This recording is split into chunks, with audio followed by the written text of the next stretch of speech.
Okay, we'll give it a few seconds. Welcome, everybody.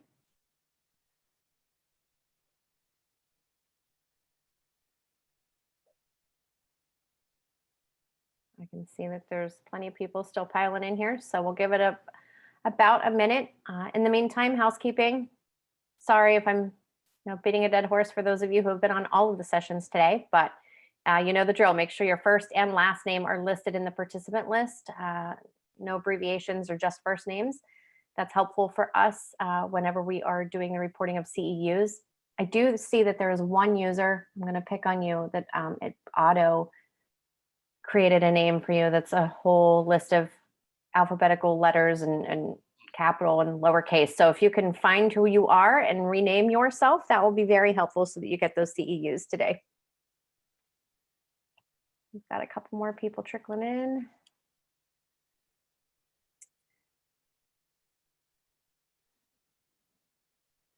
Okay, and I think with that, I'd like to introduce Michael Bruner with Case Technologies. Case Technologies is the sponsor of this today's session, Work Better, Go Back to a Better Experience. With that, I will turn it over to you, Michael. Thanks, Kira. Appreciate your time. Hey, Michael Bruner from Case Technologies. Hey, we are a very proud sponsor this year and a longtime sponsor for AI Build Pittsburgh. We're really grateful to have the opportunity to work with such a fantastic group of architectural professionals in the Pittsburgh region. So a little bit about Case Technologies. We are primarily an authorized Autodesk reseller, as you can see from the logos behind me. We sponsor and work with Autodesk products, AutoCAD, Revit, BIM Collaborate, the cloud solutions. So that's some of the things we bring to the table to help your team with, whether it's solutions, support, training, or implementations. Another thing we work with, we're really proud to say that we work with Leica Geosystems. So for those team members that have an interest in scanning, so say you're doing as-built and you want to capture some data in a point cloud, those of you that are familiar with that type of technology, we offer that as a service as well as sell the products if you want to do the scanning yourself. And we can show you how that whole workflow is put together and that whole puzzle piece together. So, and another thing we've been working on over the years, speaking of scanning, so if you have an opportunity, go to casetech.com when you have an opportunity. Take a look at our Etruscan work we've done over in Italy. So we basically have spent several years over there in different times scanning 3,000-year-old Etruscan village in Italy. And basically our team is set out to capture and model this data from this amazing architectural masterpiece. And Mark Dietrich has headed that up. Those of you that are on the team here may know Mark quite well. But if you ever have an interest in taking a deeper look at this technology, even on participating in this event or this type of work, feel free to reach out to Mark Dietrich at any time. He's our Director of Services here at Case. So also, some of the other things we do provide at Case Technologies, we work with Lenovo hardware and the infrastructure behind the CAD and the Revit and the cloud solutions. So keep that in mind as well when you're taking a look at your hardware. And lastly, really, in general, really, we're here to partner with you as a team for AI Build Pittsburgh and all the architectural folks that are with us today to assist with your design tools. And really, as we're here to move into the world of software as a service, and I'm sorry, a lot of you are from getting familiar with the technology under subscription, cloud services, things of that nature that are really impacting your business day to day. So if you have questions surrounding that, how that works, how that all fits together in the puzzle, let us know. So once again, thank you again for letting us sponsor. We're happy to work with your team, and you can enjoy the presentation. Great, thanks, Michael. My name is Steve Stefansson. I am the architectural and design manager for Steelcase in the Pittsburgh market, along with my counterpart, Roberto Ancona, and our dealer partner, Tony Dahlia at Franklin Interiors. We just wanted to thank AIA Pittsburgh for giving us this opportunity to speak to you. The presenter today is Dr. Tracy Brower with our Applied Research and Consulting Group at Steelcase. And then Kira, I'll just ask you to pin her so she gets big on your screen and let her go. Thanks, Tracy.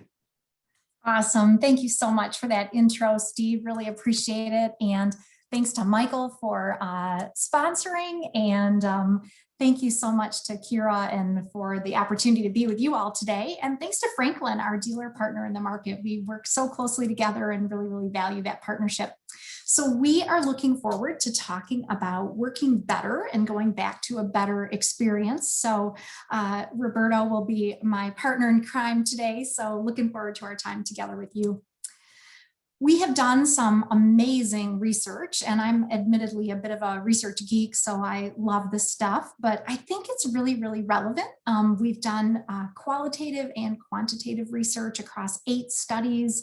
No less than 32,000 people have participated in that research, and we're continuing to study. That's what the plus means. I think the reason it's relevant is because we need to know what works. We need to know what experience people are having. We need to know what they want to return to. And when we know more, we can be really evidence-based in how we approach things. So we will share some of the highlights from this research today. I really, really believe this will be the most significant reinvention of our experience. We are thinking about work more consciously than we ever have through its absence, through the shifts, through the disruption. We are thinking about how we work, how we prefer to work, with whom we work, where we work. And so work is so on the radar screen. And I always think it's so interesting as an industry, we've always had this conversation about how do we get them on the radar screen of senior leaders? How do we make sure that senior decision makers are really thinking about work experience and work environments and workplaces? And this is our moment. I think the other thing that is so relevant right now is that this is going to be a talent revolution. The way that we attract, the way that we retain, the way that we engage, the way that we develop is going to be upside down.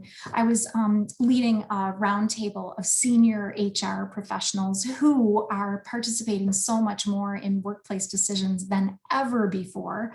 I was leading this roundtable, and this one HR leader said, every single thing we have ever done to attract people and retain them is now failing. We're losing people. We're not getting applicants. We've got incredible pressure in terms of talent. And I absolutely believe that that is going to drive even more of a focus on work experience, on workplaces that compel us. We were talking to a customer recently, and she said, this is destination on steroids. We've always talked about work experience, workplace needs to be a destination, a magnet. And she said, this is destination on steroids. So this is our moment. It's exciting times for all of us. And it's not just about going back to the office. It's really about going back to better. How do we get to a better place? And how do we realize what that is for us uniquely and for our clients uniquely? So part of the research that we did was about what do you love about working from home, what not so much. And this isn't super surprising, right? I love that I can have my fuzzy slippers on every day. I love that I can avoid my commute, but I'm missing my people. The other takeaway message in terms of work from home is just the idea that there is no one size fits all. You know, like I may be spectacularly productive if I don't have any distractions, if I've got space, if I've got a home office that serves me well. But if I'm living in a small home and I'm, working side by side with my partner and I'm facilitating learning for my small children and caring for an elder relative, that becomes a very different prospect. So our opportunity is to take what we've learned, no matter what people's work from home experience, and really ensure that we're informing the new work experience that we create. And we know it will be all about collaboration. We know it will be all about the network. We know it will be all about reconnecting with our people. But interestingly, people also want the opportunity to focus. They want the opportunity to learn and rejuvenate together. And so it's interesting, every now and then we'll have somebody who says, we're going to have everybody do their focused work at home on Tuesdays and their collaborative work in the office on Wednesdays. And we all know that work is so braided, work is so integrated. I might do a meeting in the morning and then I need some heads down time to cement those ideas. And then I go to a project session and then I need some time to grab a coffee and socialize for a minute and learn from a colleague. And so all of it comes together, and we're going to need to meet broader sets of expectations. We may apportion things differently. Maybe we need more collaborative space and less focused space than before, but we probably still need it all in terms of the way that the office is serving us. So here's a poll question for you. So Kira, if you don't mind launching the poll, and you all can start answering whenever you're ready. What do you believe people miss most about the office? Other people, technology, getting out of the house, something else, or not a lot, honestly. So this is really interesting, right? The popular press has said that there are lots of people who want to continue working in a hybrid model, working from home. And that is part of what's going to drive this talent revolution. The extent to which people get to choose where they work will be one of the acid tests that makes us influenced about which jobs we want to take, which jobs we want to keep. The experience in the office and how compelling that is will also make a really, really big difference. So it looks like most of you agree that people are missing their people. Interesting, some of you are saying technology, 10%, getting out of the house, 21%. That is actually a really big deal. Before the pandemic, I heard this brilliant neuroscientist, and he talked about how, we show up at the office in our business casual attire and we have polite conversations and meetings, and our brains are so terribly bored. We need more stimulation and inspiration. And that is true here as well. Like, it's great to work in our home offices, but we really need the variety of getting out. And that may just be on our horizon. So thank you for that perspective. And we know variety will be part of it. And we know that we all have right answers to that question. One of the other things that we found in our data was really shifting expectations. And I'm going to unpack these for you a bit more in a minute, but people wanted a sense of safety. It was kind of a ticket to entry to feel safe in the environment. They wanted a sense of belonging and being with their people, as we've started to talk about. They also wanted the ability to be productive. Like, really, I need high performing spaces that are going to help me get stuff done. And this is really interesting. They said that they wanted comfort and control. One of the things people loved about their home offices was the variety in their settings, which I think is just really hilarious, right? Like, I guess it means I get to move from my kitchen island to my living room couch. But by goodness, I've chosen those. I've curated my environment. I get control over my environment. I can turn the lighting up or down. I can put the temperature exactly where I want it and not where my colleague prefers it. So this idea of comfort and control are going to be a big deal. How do we create places? How do we create work experiences where people have plenty of variety to make choices, and where they have cultural permission to feel like they can? Those are some of our opportunities as we come out of our homes and come back to the office. Even for people who used to work at home to a greater, or who have kind of never left, right? We know that we have lab employees or warehouse employees or distribution employees or frontline employees, or people who have just been showing up in the office over this period. Even for them, it's been different, right? It's been quieter. There hasn't been the density. There haven't been the opportunities for connections. So we have this opportunity as we come back.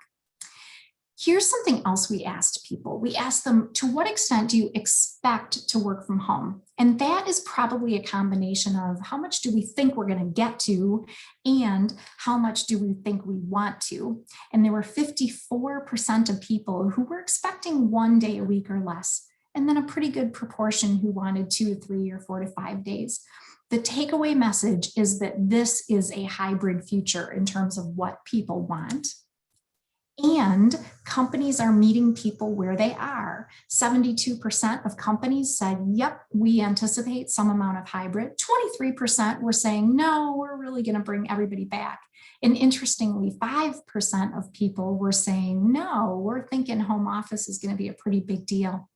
Wherever people are working, we want to think about designing their experience in total, thinking holistically about the culture that we set, the way that they experience that culture, whether they're in the office or not. So these are some of our opportunities together.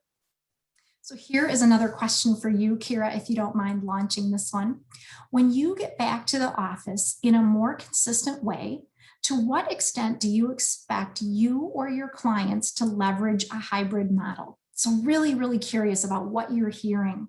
Minimally, we expect people to work from home 1 day a week or less. Moderately, we expect people to work from home 2 or 3 days a week. Significantly, we expect people to work from home 4 or 5 days a week, or maximally, we're expecting people to work from home the majority of the time. You know, this is a really interesting one because we can really sense across lots and lots and lots of markets that hybrid is going to be the wave of the future. We get to talk to people all over the world and all over the nation and are really hearing that hybrid is probably here to stay. The other thing that's interesting is that a lot of companies have this tension right now that they're navigating between the now near and the far. Like, I think it's going to be really interesting to look at where the pendulum swings in terms of society and how we really, really come to rest in terms of where we're working. At this moment, we're hearing that lots and lots of people want to work from home, quite a lot. And it'll be interesting whether that comes to rest more in a place where we've been before, or how extreme that trend stays.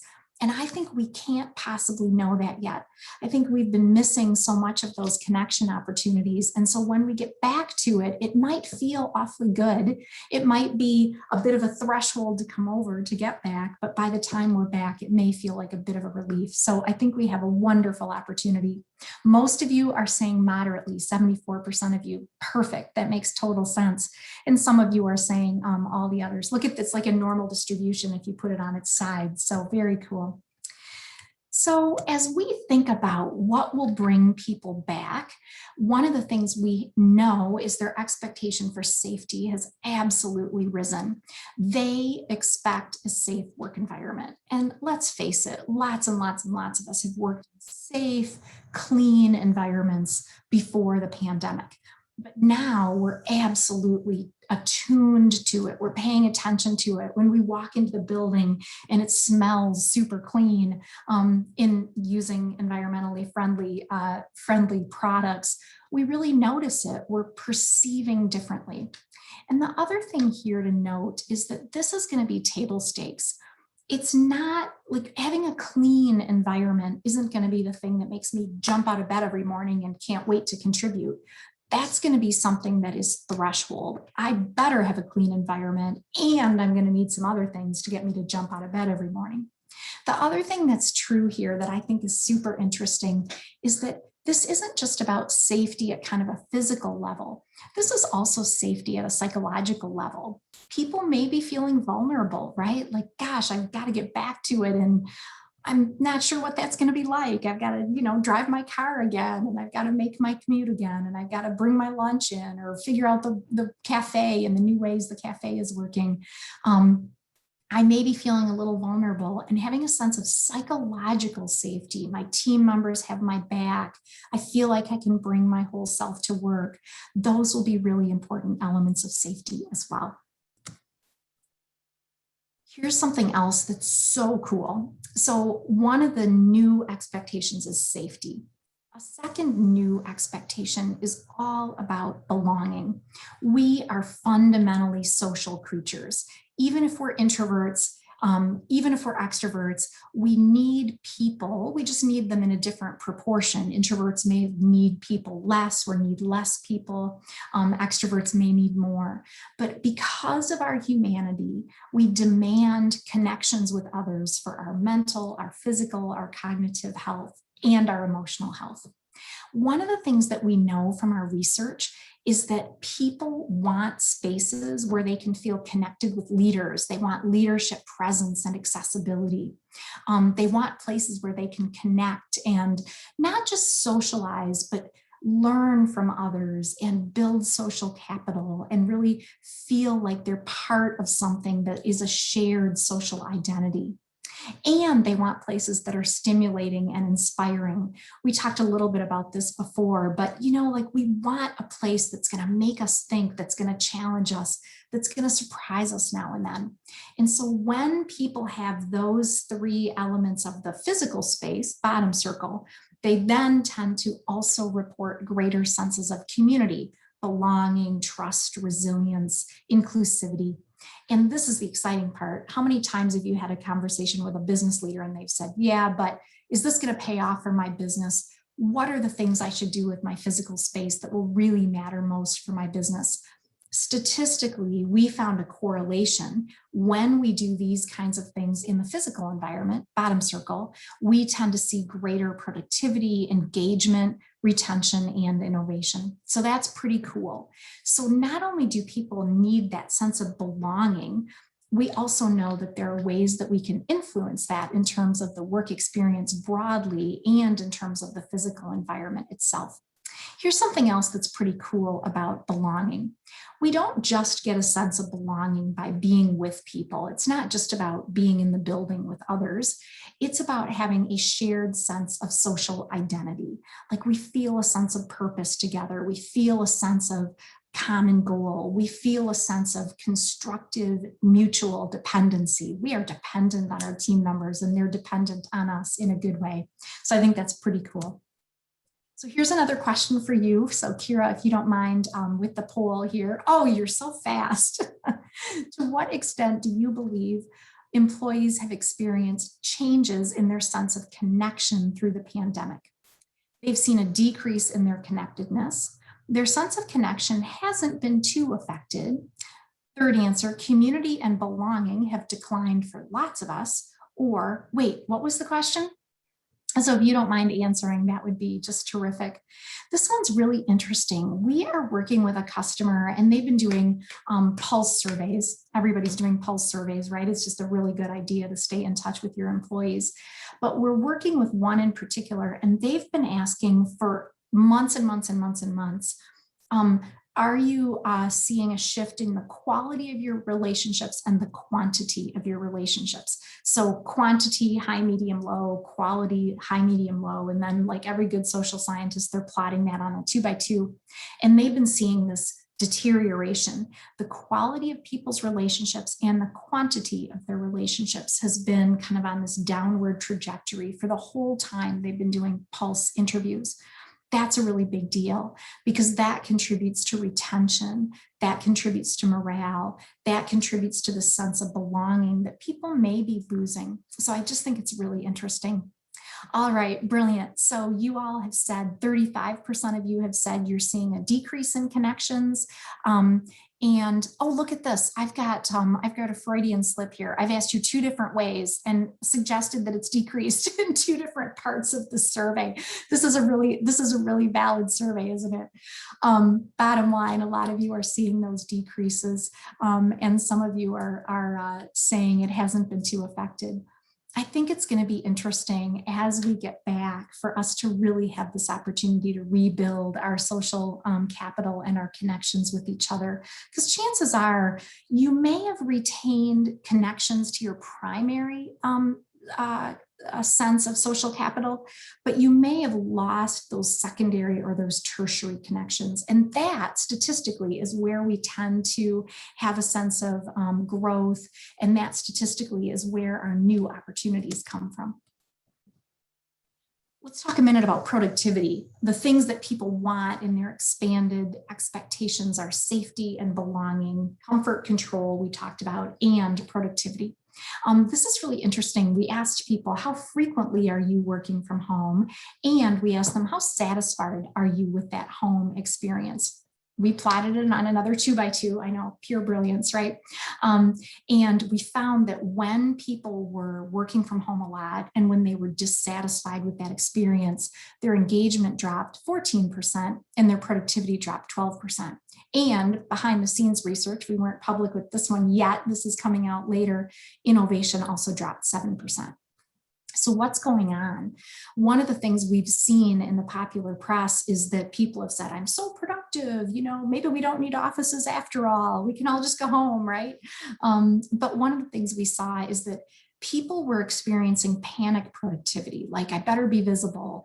Job losses are happening at the beginning of the pandemic. Things are on the skids, things are uncertain. I better be visible about my work. And people have said that they're starting to hit a wall after that period of panic productivity. The other thing we know from third-party research is that if you're doing work that is very rote that is very routine, you may be able to do it just fine at home. If you're doing work that is truly alone, kind of alone work that's very contemplative, you may be able to do that at home. But if you are doing work that is more complex, more oriented toward problem solving, more oriented toward speed, clearly work that requires you to work with others in projects that may be ambiguous or have uncertainty associated with them, that is best done face-to-face. So we can really think about this productivity conundrum and the ways that we help people make choices about where they will work and how they will work and where their best place to work will be. So we've also been giving lots of thought to the physical environment and the ways that the physical environment matters. How do we deliver on these expectations? How do we deliver on safety, belonging, productivity, comfort, and control? The first thing that we have been thinking a lot about is me and we. So this is the idea that we need to fully meet the needs of individuals when they come back, and we need to fully meet the need of teams when they come back. And this is really interesting stuff. As we think about social dynamics, we're going to be in this moment when there may be people who want to just keep working at home, but that may not be the best thing for the team or the organization. So we're going to have this dynamic tension. Both of those will continue to exist, and we're going to have to navigate our way through that. And one of the ways that will help is when we have places that fully meet the needs of individuals. The other thing that's pretty cool about this is that this is also about quick transition between me space and we space. You know, the ability to kind of be with my team and then go off by myself, or be focusing on my own and then reconnect with my team really, really easily. This is going to require attention to acoustical privacy. Acoustics generally are going to be a new and interesting challenge for us, and plenty of privacy that I can control. And we'll talk more about those in a minute, but this will be an interesting one in terms of thinking about how do we help people make a decision about where they're working and what's best, individual or home or flexible or choice, and the accountability and expectations that we have for teams to work together. So those are our opportunities. And one of the other principles is the idea from being very fixed to being more fluid. So we want to think about how do we not just give people that opportunity to make a quick switch from places to places, but how do we give people that opportunity to control? How do I pull a boundary over? How do I pull partition over that gives me a sense of boundary if I'm in a situation where I need that? We have been really, really seeing that we need this additional opportunity for people to personalize and make choices.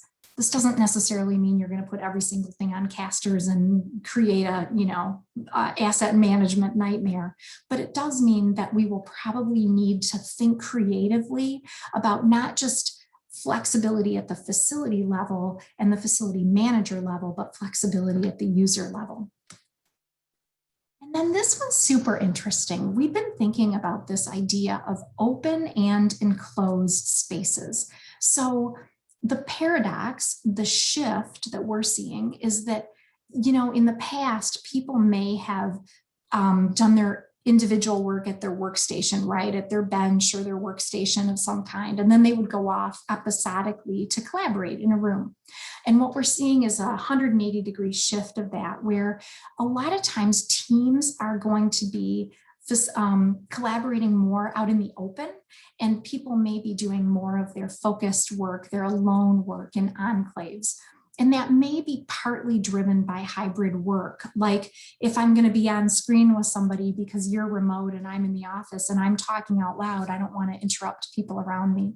So we've got this opportunity to really think differently about enclosed and open spaces.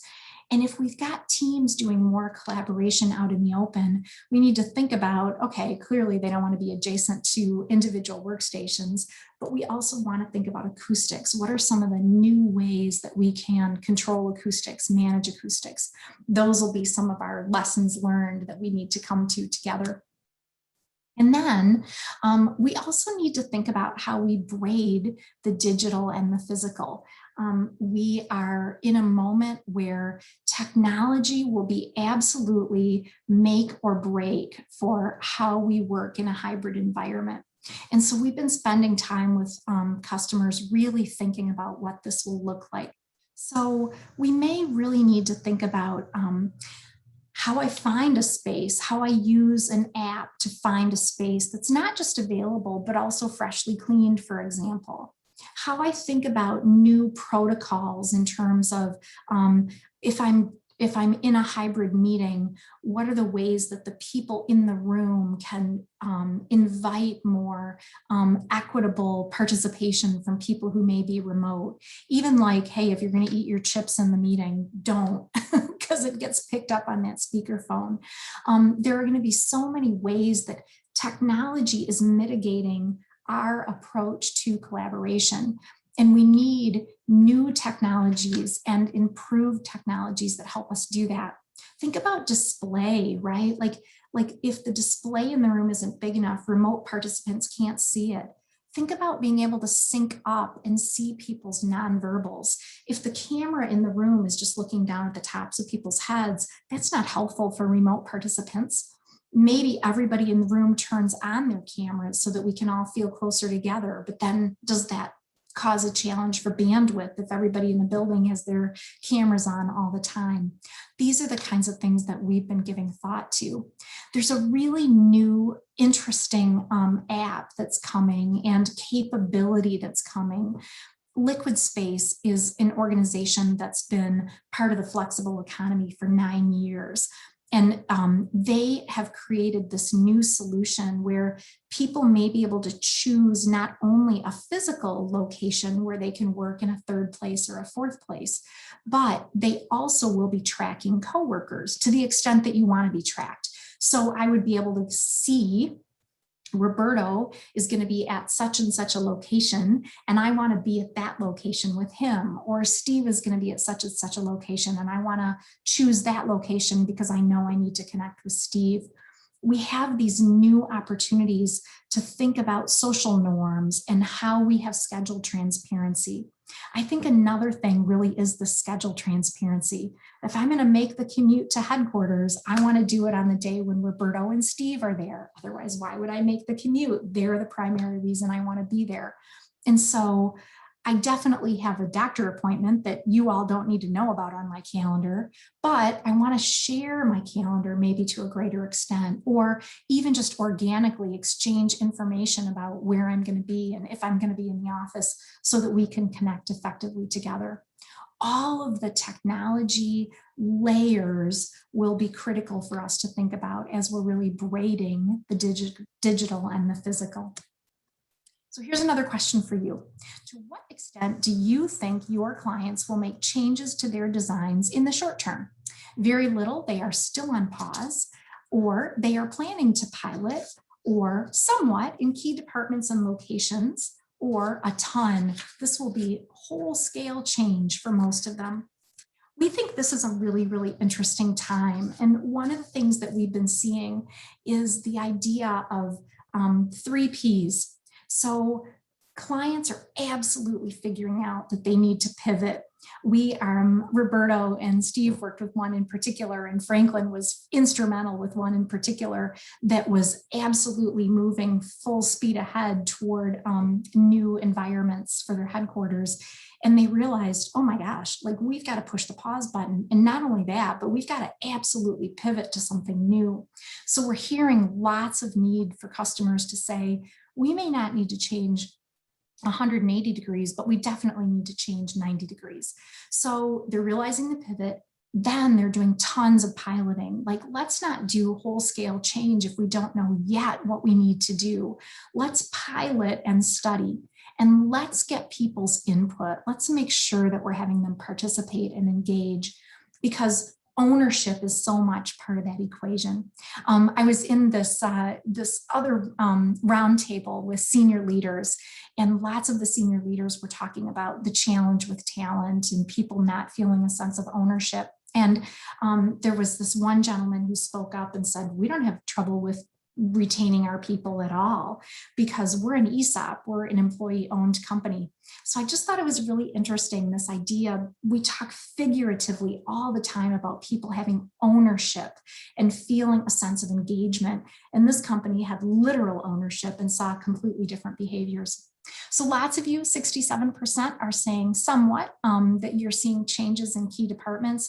And some of you are saying, gosh, they're planning to pilot or they're still on pause. So makes sense. And 4% of you are saying a ton. So really, really appreciate that. Thank you. Thank you.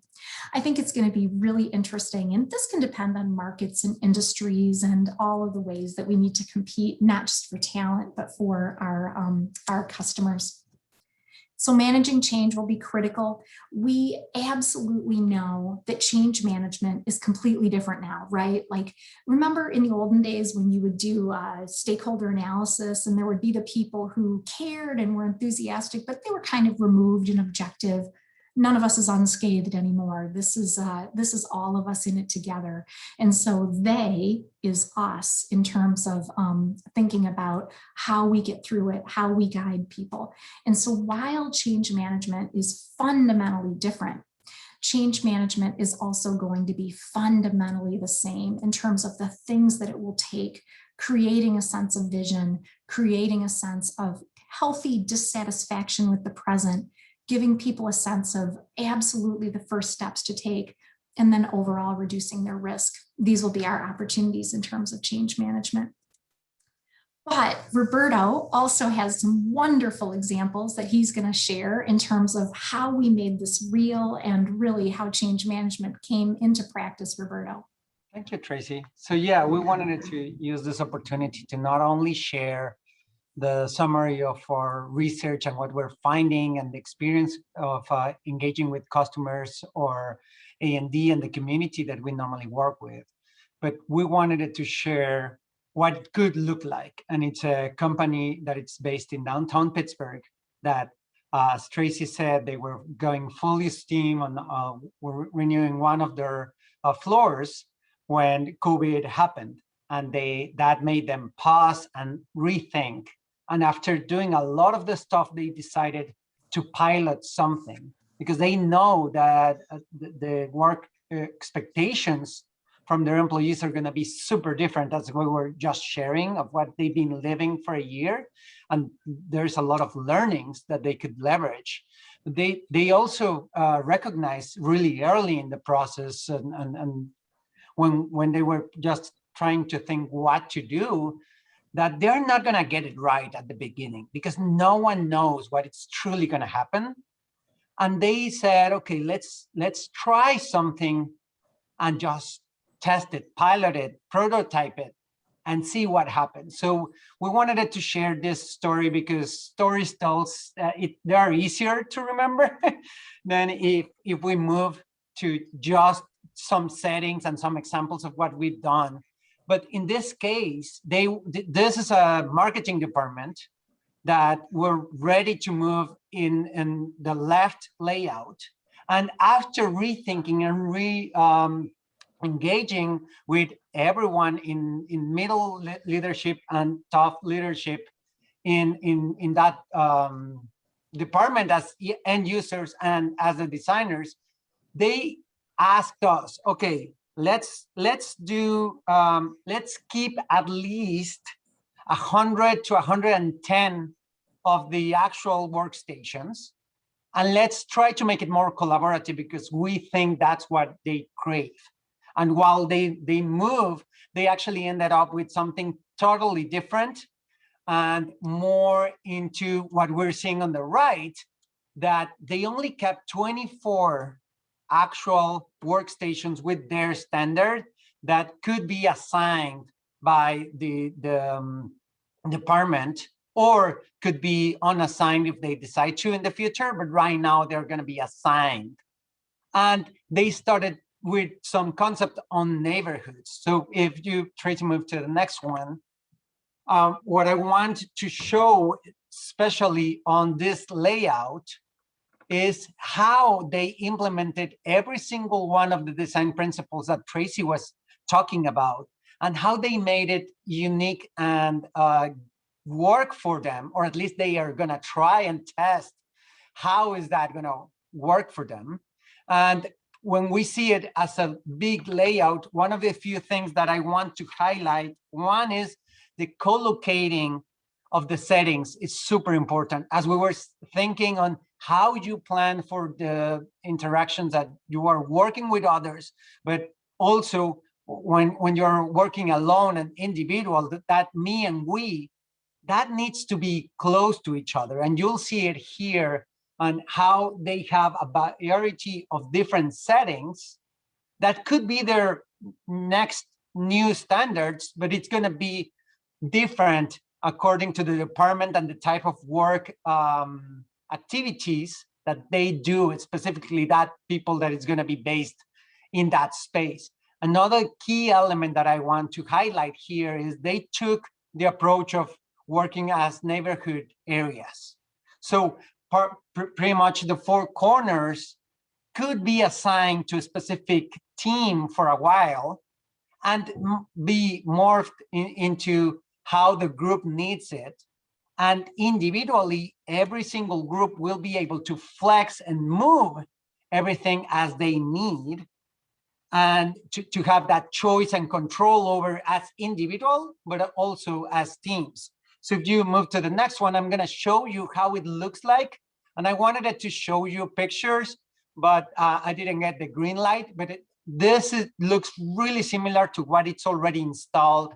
And they're going to start testing with the start wave of employees going on June 1st. One of the first design principles is this balance of me and we, and they made it really, they blended in really nicely with, as I said, the co-location of the spots and bringing a lot of the collaborative settings in the outdoor instead of not in the outdoor, but in the open area. And I started building some smaller spaces, but providing that flexibility for the users to decide if they're going to shield themselves as a team, as an individual, or they're going to be open to provide that belonging and connectivity that they know the users are craving. If we go to the next one, you can see here how the variety of settings allow every single individual to they're empowered to move their space, to be the best spot and the best place for them to work as teams and as individual. And to be highly usable, it needs to be multimodal. So you'll see everything here with screens, and they might be writable screens or just acoustic boundaries or privacy boundaries that everyone can move around to make the space work for them. And it's a way for the organization to try to truly future-proof this solution, because we're not sure how the needs of individuals are going to change with time, but the space will allow that movement as it goes. And the last one, as we said, is part of how you truly incorporate. Yes, go one more, please. Sorry. But we saw that trend too of making more of the collaborative spaces into the open and smaller spaces for individuals that could be closed. Because as you said, maybe we are just so used to have video conference. And if you need to have a call, it might be easier for you to just go into an enclave or go to a smaller space and take it there to avoid disruption and to be more shielded and have that privacy. But at the end, you're allowing them to select how they work. And if they want a more collaborative space, they have plenty of areas that are out in the open that are also multi-use for collaborative in bigger groups or smaller groups, and that can fluctuate with the day and the team that it's working there. And the last design principle is how we're bringing people together if they are physically present or if they're connecting in a different way. And they did it with a lot of different ways. They're bringing a lot of technology, but they did some things that we believe are smart. And one is they didn't want to put technology in every single room and every single open space, but rather use that technology also as a shared technology into the settings and spaces. So they have a lot of technology that it's movable, and they can bring it in and out of different areas as they need. And the concept is not only of bringing technology and allowing big screens for everyone to be present. Sometimes it's also those small enclaves where the best spot for you to work in this type of setting where you're learning and you're just hearing a webinar, or you're engaging with someone in a call, might be the one on the lower medium, where you just need a space to be enclosed and be working there without any disruptions. So I'm gonna get it back to Tracy and any Q&A, but we really wanted it to share a specific case and a company that it's in our market, that it's doing something. And that's, as Tracy said, we do believe everyone's gonna, a lot of companies are gonna start looking into this hybrid future. And in the past, before the pandemic, we were seeing around 12% of the companies in the US were into a hybrid workforce or work modes. And we expect, and there's a lot of different research saying different percentages. Our own survey says around 72%, but regardless of the percentage, it's gonna be the majority of the companies that we see in the US embracing it in some degrees. So how can we truly build the spaces in the office and in other areas, satellite spaces and home offices, to truly make a better experience for what it's coming in the future? Yeah, wow, so well said, Roberto. It's so cool to hear about a real customer, a real experience. I would say that's been such a trend for us, is customers are saying, who else is doing this? Show me examples, show me evidence, because, you know, like there are just a lot of changes that we're expecting in the way people work. And so we know that there are going to be some risks associated with that. One thing you were talking about, Roberto, that I wanted to point to is just the idea that I think we are in this moment where we need to set the expectation with people that this is going to change and we are going to learn and we are going to evolve. I think our human tendency, sociologically speaking, is that we'll come back and we'll be like, okay, this is it. Yep. Okay, I'm going to get used to this. And that may not actually be what happens. We may need to really set the expectation with people that, you know, we're going to be learning, we're going to be changing. We don't know if we have it right. We're going to really collect input so that we can continuously improve. So I think we have this opportunity to really ahead of time set that expectation that we're going to be learning. I was with a group of CEOs recently, and one of them said, we don't know what better looks like for us. We've got good ideas. We've got best practices. We're learning from you, Steelcase, and others. But for ourselves, we've got to figure out exactly what better is for us. And we may not know yet exactly what that looks like. So looking forward to all of the learning we can do together. Better is possible. We are so happy to continue to support the dialogue with research and insights and continued conversations. There are lots and lots of tools available on the website, lots and lots of tools available from Franklin. We and Franklin are super willing to just be resources to you, not just in terms of on the website, but you know, if you reach out to us as well. So we would love to really do that and think about, how do we create the conditions for success? How do we create the conditions where destination is absolutely where people want to be and the office is better than ever? How do we create the conditions for happiness, fulfillment, for a place where we can absolutely do our best work? So with that, let me hand it back, and we will take some questions and see what kinds of things you all want to talk about and go a little bit deeper on. Thank you, Tracy. I think with the group of people that we have, you can unmute and ask your questions verbally if you have any. I have a quick question. What do you do about an all office meeting when everybody says, I want to come into the office and I'm not going to come in for a 1 hour meeting that's an all office meeting, but I want to work all day and I don't have enough spaces? Yeah, right. This is going to be the $6 million question, is that surge. We've heard so many customers who are designing for work points.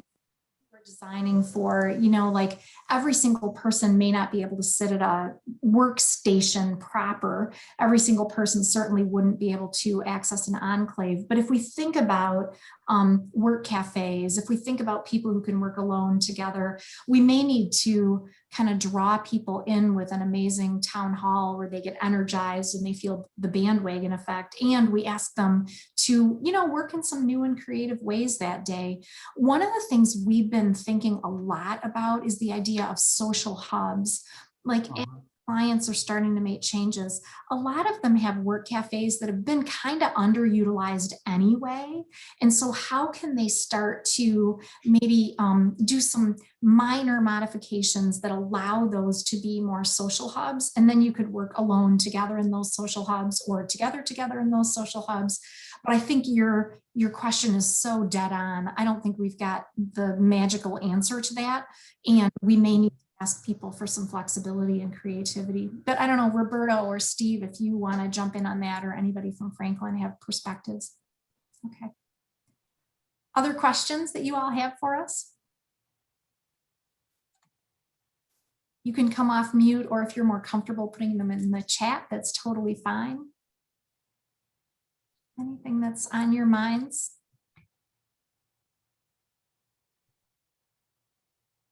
And Steve, I don't know if you've got questions coming in from other places that you wanna pose at all. The thing that's interesting to me, Tracy, and it's kind of an aside, is it's just the energy that's happening right now within, and it's only been within, I would say, within the last month to 6 weeks, as companies are really thinking about coming back and what is it really going to look like for them, even on my perspective is a lot towards the A&D community, and they have really been holding vendors at bay for the last year, but that is really starting to open up. So I'm just a comment. I think it's awesome. It's just like a re-energizing effect that's going on right now. So really excited to see what the next few months are going to hold.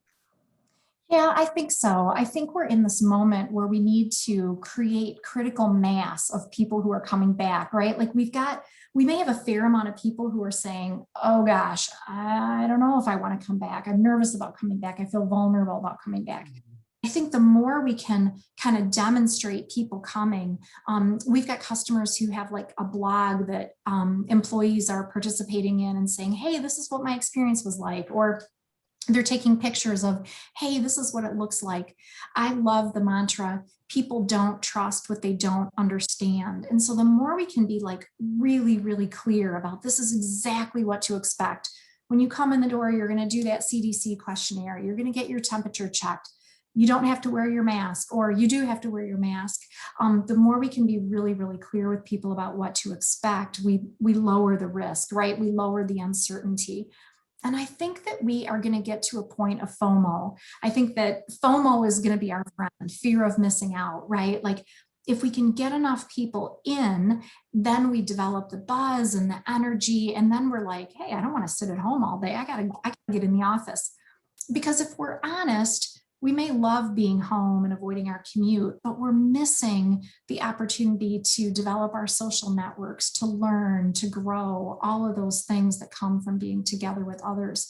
And so that I think will be also part of the education process, part of the process to have people really think consciously about where can they do their best work. It looks like we've got a question about, have we surveyed people about how they feel about ownership of their spaces? Are they really ready to share spaces? Do we need lockers for personal belongings? I think this is a brilliant question, because I think sociologically speaking, people are fundamentally territorial anyway, right? They want their space. We a lot of times will be very protective of our space. And I think that through the pandemic, we've seen more people potentially be more territorial. I cleaned that space. I know it's clean. I want to go back to that same space.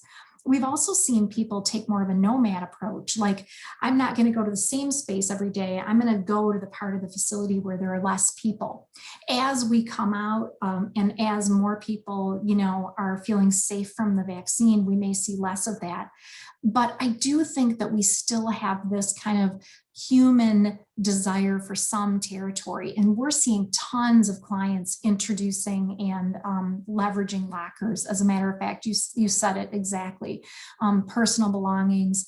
If we're there more to collaborate than to be doing individual work, if proportionally there's less space for me to have my own dedicated spot, those lockers are going to be absolutely a boon. So I love that. And then a question here from Amy. Do you have suggestions for architectural offices or other environments where staff need desktop computers and larger screens to do much of their work? Are there good options other than hoteling stations for flexibility? I would ask Roberto and Steve to weigh in on that as well. I think we're absolutely seeing this this move toward the desire for more fluidity in the space. And the desire for more of those architectural features to be more flexible. So even if the user can't control that flexibility, we know that business is going to ebb and flow. One of the features of the future of work is speed, ambiguity, lots and lots of need for adaptability. And I think our spaces are going to have that as well. So today it's desktop computers and larger screens, and people need to be in places that are maybe more dedicated for some of that work. And we need to be able to kind of ebb and flow over time. But Steve and Roberto, do you have a better answer to that question? I do, and I'll let Steve to then add a little into that. But I think Amy is asking a lot regarding of the users that are tethered to a big computer and needs a lot of screens. And that is normally harder to solve, but we've seen companies that do it with ways like the Microsoft hubs that are big, and you actually just log in and you have all of your OneDrive into that. So there's a lot of technology that it's solving for that need, and planning for settings that could be assigned for one day.